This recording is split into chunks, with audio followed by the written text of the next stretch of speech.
Today we are celebrating in Switzerland the coronation of Sri Rama on Dashera Day. Many things happened on Dashera Day. The most important was that Sri Rama was coronated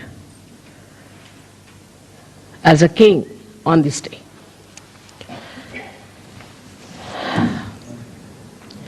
He also killed Ravana on this day. Many may say that how can it be he killed Ravana and he was coronated on the same date. In those days in India, we had supersonic aeroplanes. And it's a fact. And the aeroplane's name was Pushpak, meaning the flower. It was called as Pushpak and it has a tremendous speed. So after killing Ravana, he came to Ayodhya with his wife, and that was the day he was crowned. On the 9th day, he worshipped the goddess to get strength, Shakti for his weapons, and the 10th day, he killed Ravana. So you can imagine how much advanced people were there at the time of Sri Rama and his kingdom.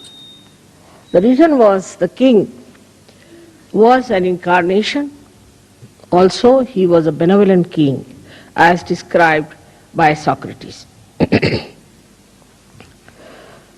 Sri Rama's story is very interesting throughout, and we have now a beautiful series about him done by our television in India, which is sold for a very good price. Maybe we might be able to present you all with one when you come there. But the story of Rama, they say, was written before he was born. Even before there was any inkling of it, the seer Valmiki wrote the whole story of Sri Rama. Sri Rama's birth and all that are brought forth by the Agni, the fire.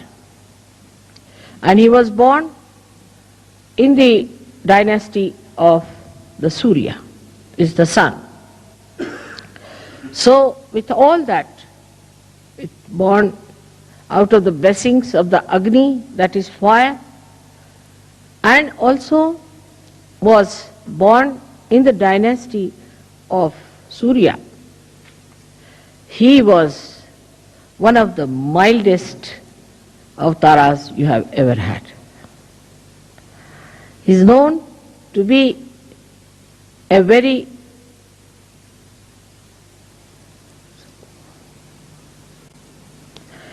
English language, formal person, in the sense, Sankoch, that he would go to any extent to bear upon himself the problems than to tell others to do something.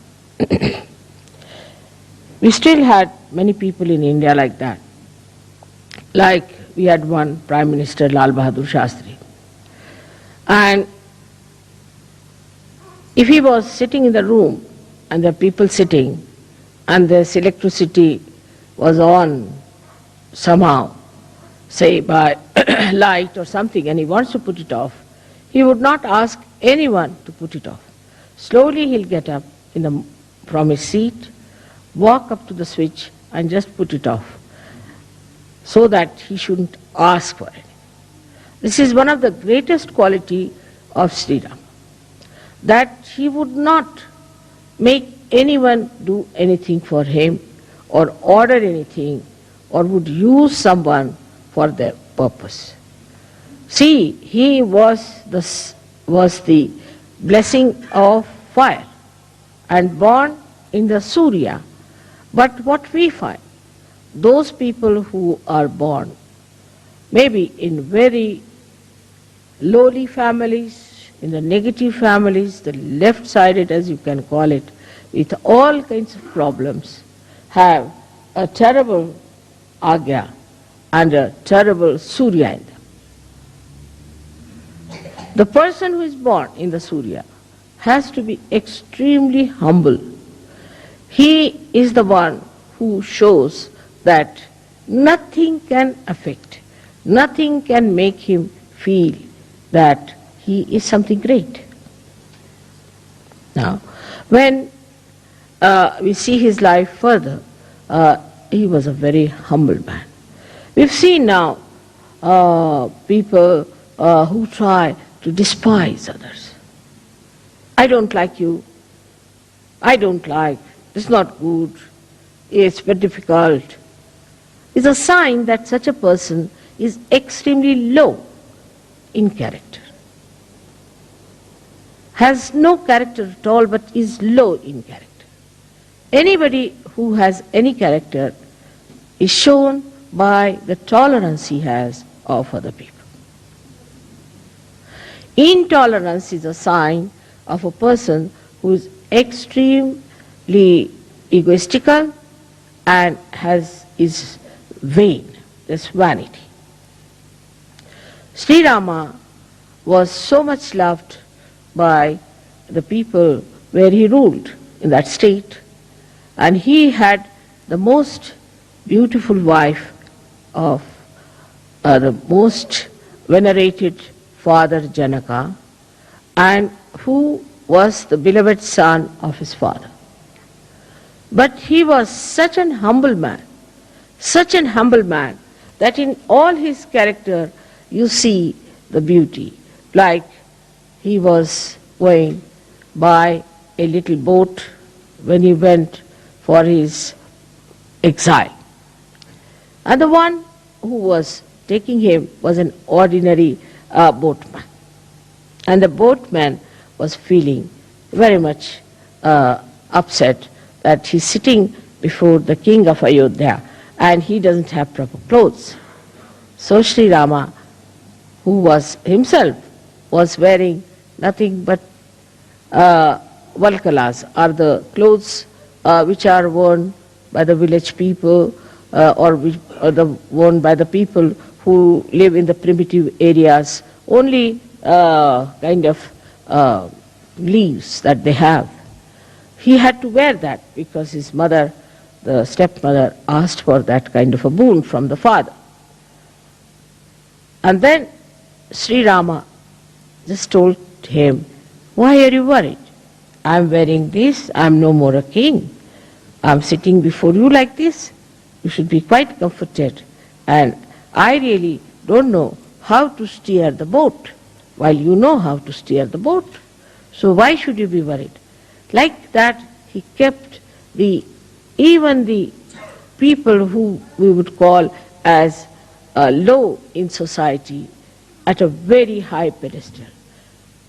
Which shows that he respected human beings. He himself is called as Maryada Purushottama. Means he was the one who knew how far to go with someone, Maryada. How to talk to someone. How to approach someone. While we find people who misbehave, even with their husbands, with their wives, with their children, with everyone, and also outside they are about to jump on others.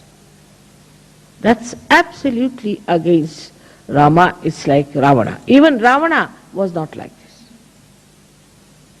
He was also of not that nature. Because he had certain dharmas within him.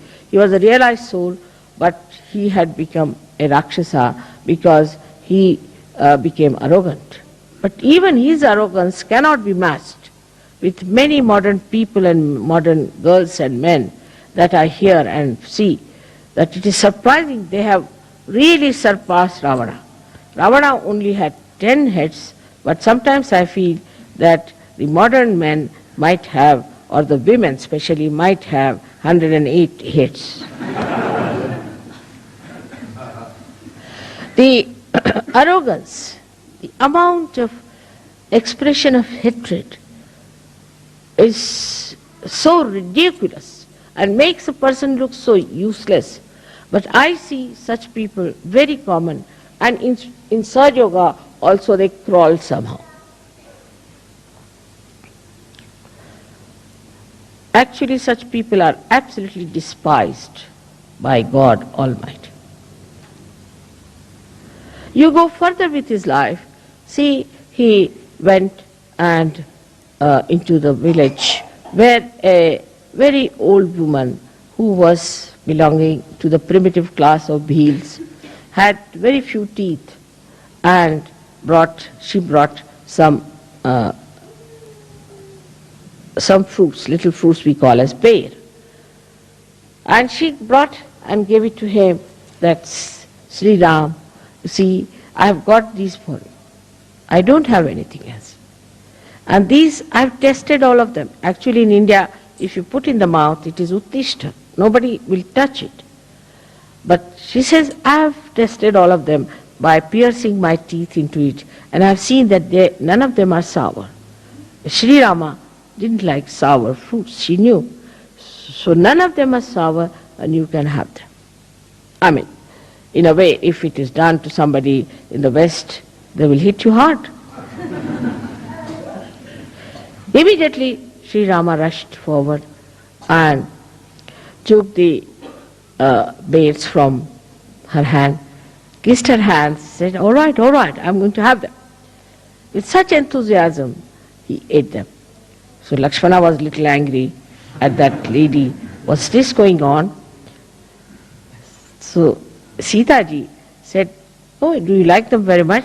She said, yes, but I'm not going to give you anything. She said, no, I'm your half body, you have to give me.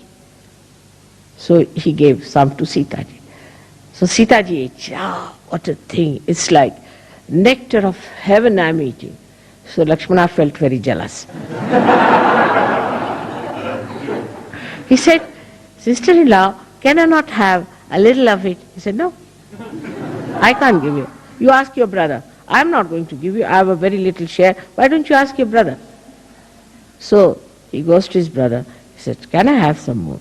So Sri Rama smiled and gave him that bear, which was eaten or touched or was pierced by the teeth of a primitive woman who is actually an outcast according to the Brahmanic laws of India. The sweetness of Sri Rama, the way he used to make people feel comfortable. Like, I would say, an example of a oyster who gets a little stone into the body of the shell, takes out a kind of a shiny liquid and covers it with that shiny liquid and makes it into a pearl to be comfortable. జై Shri Mataji. 1987 April 10 స్విట్జర్లాండ్లో Srirama పూజ శ్రీ మాతాజీ గారి ప్రసంగము. రాముడు 9వ రోజున దేవీ పూజ చేసి ఆయుధాలకి శక్తి సంపాదించి దసరా రోజు శ్రీరాముడు రావణాసురుని వధించి సీతా సమేతంగా పుష్పక విమానంలో అయోధ్య నగరానికి విచ్చేశాడు. అదే రోజు అయోధ్యకు రాజుగా పట్టాభిషేకం జరిగింది. రాముడు జన్మించకముందే రాముని కథను వాల్మీకి మహర్షి రచించాడు. రాముడు అగ్నిదేవుని ఆశీర్వాదంతో సూర్యవంశంలో జన్మిస్తాడు. సోక్రటీస్ వివరించిన విధంగా రాముడు అవతార పురుషుడు, ప్రజల క్షేమాన్ని కోరే రాజు. రాముడు తన కోసం ఎవరిని ఏదీ కోరడు. అందరితోటి చాలా వినయపూర్వకంగా ప్రవర్తిస్తాడు. ధర్మానికి కట్టుబడి ఉంటాడు. ఇచ్చిన మాట మీద నిలబడే గుణము కలవాడు. ఆజానుబాహుడు, ఏకపత్ని వ్రతుడు.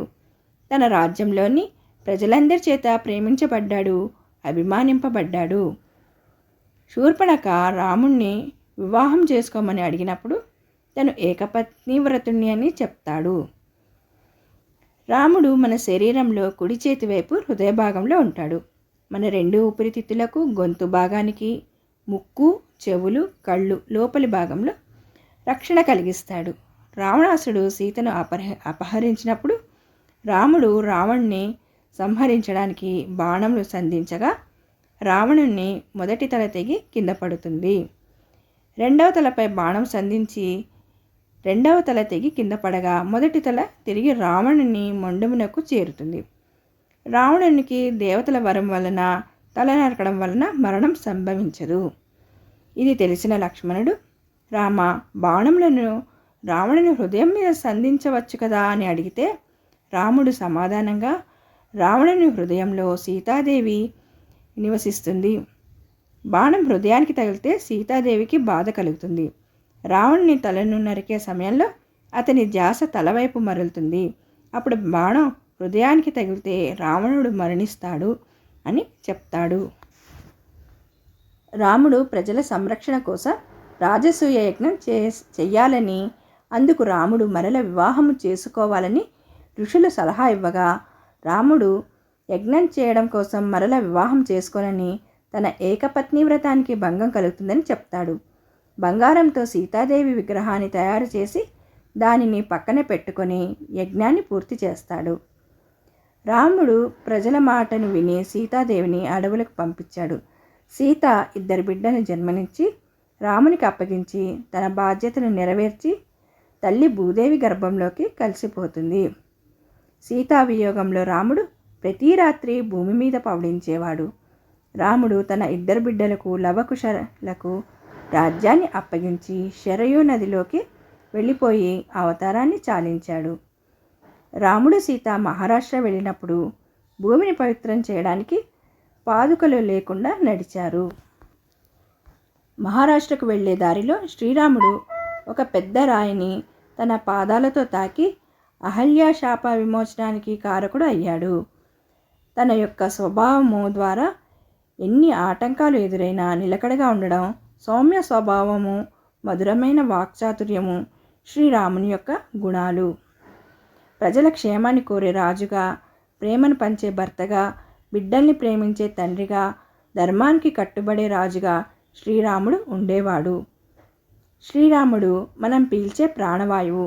ఎప్పుడు మనకు ముక్కు ద్వారా, నోటి ద్వారా చల్లగాలి వస్తూ ఉండాలి. ఆ ప్రాణవాయువు ఎప్పుడైతే వేడి అవుతుందో అప్పుడు మనం శ్రీరాముడిని హృదయంలో కలిగి లేమని తెలుస్తుంది. సహజయోగ సామూహిక కార్యక్రమానికి వచ్చిన సహజయోగులు ముందర కూర్చోవాలని, అన్నింటికి ముందు ఉండాలని ప్రయత్నిస్తారు. అది మర్యాద కాదు. ఎవరైతే కార్యక్రమాన్ని నిర్వహిస్తారో, నాయకత్వం వహిస్తారో వారు ముందు కూర్చోవచ్చు, మిగిలిన వారు వెనక ఉండాలి. అది గౌరవనీయమైన పద్ధతి. కొంతమంది మాతాజీకి హారతి ఇవ్వడం, పువ్వులు చల్లడం అందరి ముందు చూపించుకోవడం కోసం చేస్తారు. నాయకుడు అలాంటి అవకాశం ఎవరికి ఇవ్వాలో ఆలోచించి ఇవ్వాలి. లేకపోతే శ్రీ మాతాజీకి చాలా బాధ, కష్టము కలుగుతుంది. నాయకత్వం వహించే వారి భార్య వినయపూర్వకంగా దయ కలిగి ఉండాలి. సహాయం చేసే మానవత్వం కలిగి ఉండాలి. గృహలక్ష్మి తత్వం కలిగి ఉండాలి. సహజయోగులందరితో కలిసిమెలిసి ఉండాలి. నాయకుడి భార్య తల్లితో సమానం. నాయకుడి భార్య సరిగ్గా లేకపోతే నాయకుడిని, అతని భార్యని నాయకత్వ పదవి నుంచి తొలగించి వేయాలి. లేదా నాయకుడే తనంతటి తానుగా పదవికి రాజీనామా చేయాలని శ్రీ మాతాజీ సూచించారు. ఎందుకంటే అటువంటి భార్య భర్తకే కాకుండా సహజయోగ సంస్థ మొత్తానికే చెడ్డ పేరు తెస్తుంది. శ్రీరాముడు, సీతాదేవి జీవితం ద్వారా మనం చాలా విషయాలు నేర్చుకున్నాము. ఇద్దరు తమ జీవితం అంతా చాలా కష్టాలు అనుభవించారు. రాజు, రాణిగా వారు ఎప్పుడూ కష్టం అంటే ఏమిటో తెలియకుండా ఉండేవారు. అటువంటి వారు పల్లెటూళ్ళల్లో నివసించేవారు, అడవులలో నివసించేవారు, అంతా కాళ్ళకి పాదుకలు లేకుండా నడిచేవారు. అన్ని రకాల కష్టాల్ని అనుభవించారు. సీతాదేవి రావణాసురునిచే అపహరింపబడింది, రాక్షసుల మధ్య నివసించింది. ఆ రకంగా సీతాదేవి ఆమె గొప్పతనాన్ని చూపించింది. రాముడు, సీత అభినందనమైన జీవితాన్ని గడిపారు. అందరూ క్షేమం, ప్రేమ, ప్రశాంతత, ఆనందం, క్రమశిక్షణ, మర్యాద కలిగి ఉండాలి. సహజయోగం రామరాజ్యంలా ఉండాలని శ్రీ మాతాజీ గారి కోరిక. జై శ్రీ మాతాజీ.